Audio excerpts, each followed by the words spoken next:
L'appareil respiratoire est logé dans une cage osseuse extensible, formée de côtes, de la colonne vertébrale et du sternum.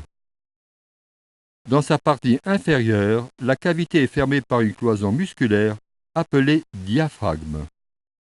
Durant l'inspiration, le diaphragme s'abaisse, la cage thoracique s'élargit, les poumons se dilatent et l'air extérieur s'introduit à travers les voies aériennes, le nez, la bouche, la trachée et les bronches.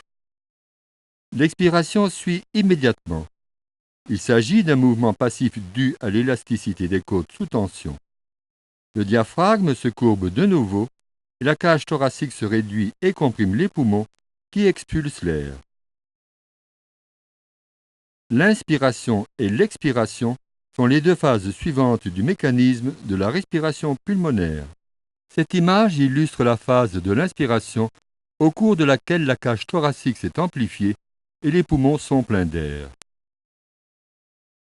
Cette image illustre la phase de l'inspiration au cours de laquelle la cage thoracique s'est amplifiée et les poumons sont pleins d'air.